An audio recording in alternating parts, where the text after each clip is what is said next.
बिस्मिल्लाहिर्रहमानिर्रहीम। अस्सलामु अलैकुम नाजरीन, आप देख रहे हैं इंसारी लॉ चैम्बर यूट्यूब चैनल। मैं हूं आपका मेज़बान Mohammad Salim Asad इंसारी, advocate high courts. आपसे गुजारिश है कि आप मेरे इस चैनल को सब्सक्राइब करें, लाइक करें, शेयर करें और कमेंट करें ताकि आप तक मेरी ये वीडियो जो है वो पहुंच सके।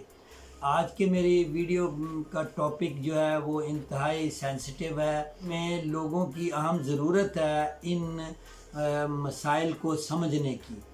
मैं आज अपनी वीडियो में 3 टॉपिक जो है वो डिस्कस करूँगा। नंबर 1 वसीयत, जिसको विल कहते हैं, और नंबर 2 है हिबा यानी गिफ्ट, और नंबर 3 है वक़्फ़। ये 3 हमारे माशरे में अक्सर इश्यूज़ हैं जिसके बारे में लोगों के दरमियान में अक्सर इख्तिलाफ़ात पाए जाते हैं। तो सबसे पहले मैं विल को जो है वो एक्सप्लेन करता हूँ।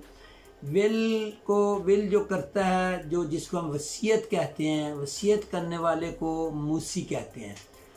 और वो उसका साउंड माइंड होना, उसका ज़हनी तौर पर दुरुस्त होना, अगर वो पागल नहीं है, इंसान नहीं है, तो वो वसीयत कर सकता है। अब वसीयत के लिए मुख्तलिफ नुक्ता है नज़र हैं। कुछ लोग कहते हैं कि 1/3 से ज़्यादा वो वसीयत नहीं कर सकता। फ़िक़्ह हनफिया और फ़िक़्ह शिया के मुताबिक वसीयत जो है 1/3 की जा सकती है। इससे ज़ायद भी वसीयत की जा सकती है, बशर्ते कि जो दूसरे हिस्सेदारान हैं, जो वसीयत करने वाला है, वो अगर फौत हो जाता है तो उसके बाद जो वारसान है, अगर उनकी रज़ामंदी शामिल हो उस वसीयत में तो वो वैलिड होगी। बसूरत दीगर नज़ा की सूरत में या इख्तलाफ की सूरत में फिर अदालत जो है उसका डिसाइड करेगी कि क्या जो है वसीयत 1/3 होनी चाहिए या पूरी की पूरी होनी चाहिए। अब वसीयत जो है वो मूसी, जिसको हम कहते हैं वसीयत करने वाला, वो मूवेबल प्रॉपर्टी और इमूवेबल प्रॉपर्टी, जिसको हम कहते हैं मनकूला और गैर मनकूला जायदाद की वो कर सकता है। इस पे कोई पाबंदी नहीं है। लेकिन मोस्टली जो है नबी करीम सल्लल्लाहु अलैहि वसल्लम ने मुसलमानों को हज्जतुल विदा के मौका पर हुक्म फरमाया था अपने खुतबे में कि अब आपको वसीयत की कोई ज़रूरत नहीं है, क्योंकि अल्लाह ताला ने आपके हक़ को तस्लीम करते हुए आपको ये हक़ दे दिया है कि बाद मरने के आपके वर्सा को आपकी जायदाद का हिस्सा मिल जाएगा। तो लेकिन फिर भी बाज़ मूसी की, वसीयत करने वाले की ख्वाहिश होती है कि वो अपनी हयाती में ही कुछ अपनी प्रॉपर्टी के बारे में इक़दामात कर सके, तो उस सिलसिले में वो वसीयत कर सकता है, जिसकी मैंने आपको टर्म्स एंड कंडीशन जो है वो बता दी है। नाजरीन, मेरा दूसरा टॉपिक जो है वो हिबा, जिसको हम इंग्लिश में गिफ्ट कहते हैं। ये कोई शख्स भी जो किसी जायदाद का, मूवेबल का, इमूवेबल का या मनकूला या गैर मनकूला जायदाद का वो मुकम्मल अगर मालिक है, तो वो अपनी पूरी प्रॉपर्टी जो है वो किसी जिसको चाहे वो हिबा कर सकता है। वो हिबा बाज़ औक़ात रिश्तेदारों में ब्लड रिलेशन में कर सकता है। अगर उसकी ख्वाहिश है कि वो ब्लड रिलेशन में हिबा नहीं करना चाहता, तो जो लोग उसके रिश्तेदार नहीं हैं, उसके खिदमत गुजार हैं या दूर के लोग हैं, तो उसको भी वो अपनी प्रॉपर्टी जो है वो हिबा कर सकता है। इसके लिए भी जो टर्म्स एंड कंडीशन है, वो एक तो साउंड माइंड हो, उसका दिमाग सही तरह से काम करता हो, पागल ना हो और अपना नफ़ा नुकसान बेहतर तरीके से जान सकता हो, तो वो शख्स जो है वो हिबा कर सकता है। अब हिबा के लिए 3 शराइत ज़रूरी हैं। नंबर 1 कि वो ऑफ़र करे कि मैं आपको ये प्रॉपर्टी दे रहा हूँ।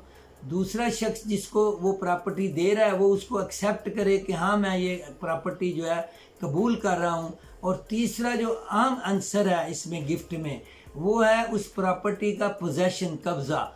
वो जिसको हिबा किया जा रहा है उसको उसका कब्ज़ा फ़ौरी दिया जाएगा और फ़ौरी वो उसके कब्ज़ा उसके हवाले कर दिया जाएगा। तो इस सूरत में ये जो है हिबा मुकम्मल होगा। अगर कब्ज़ा हवाले नहीं किया गया जिसको कि हिबा किया गया है, तो ये इनकम्प्लीट हिबा होगा। दूसरी इसमें बात ये है कि जो नाबालिग है उसको हिबा किया जा सकता है, लेकिन प्रॉपर्टी हैंड ओवर उसके वली को कर दी जाएगी तो फिर ये कंप्लीट हो जाएगा।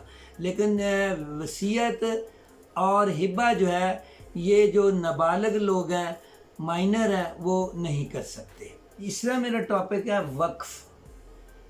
कोई भी मुसलमान जो है अपने अकीदे के मुताबिक अगर वो समझता है कि उसकी ये प्रॉपर्टी जिसको वो वक्फ कर रहा है वो मजहबी लिहाज से, चैरिटी के लिहाज से, खैरात के सिलसिला में, या उसको वो समझता है कि ये नेक मकासद के लिए है, तो मैं उसको देना चाहता हूँ। जो शख्स कोई ट्रस्ट बनाकर बैठा हुआ है या किसी ने कोई वेलफेयर के लिए काम करना है, तो वो शख्स उसको अपनी प्रॉपर्टी वक्फ कर सकता है।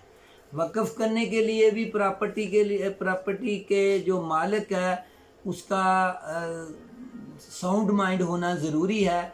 और इसमें जो मेन चीज़ें हैं वो विल हो, जिसको हम वसीयत कहते हैं, हिबा कहते हैं, वक्फ कहते हैं, ये बाकायदा रजिस्टर्ड करवाए जा सकते हैं और ये रजिस्टर्ड ही करवाने चाहिए।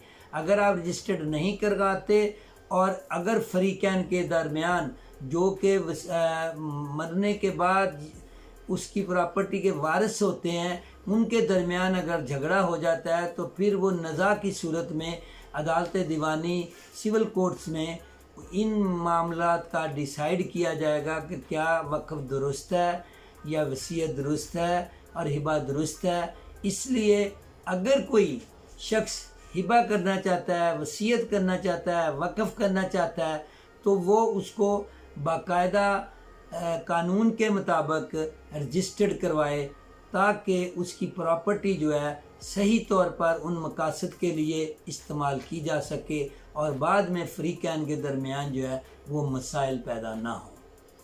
तो नाजरीन, मेरी आपसे दरख्वास्त है कि आप मेरे चैनल को सब्सक्राइब करें, लाइक करें, शेयर करें, ताकि आपको आने वाली मेरी दूसरी वीडियो जो है वो आसानी से मिल सके।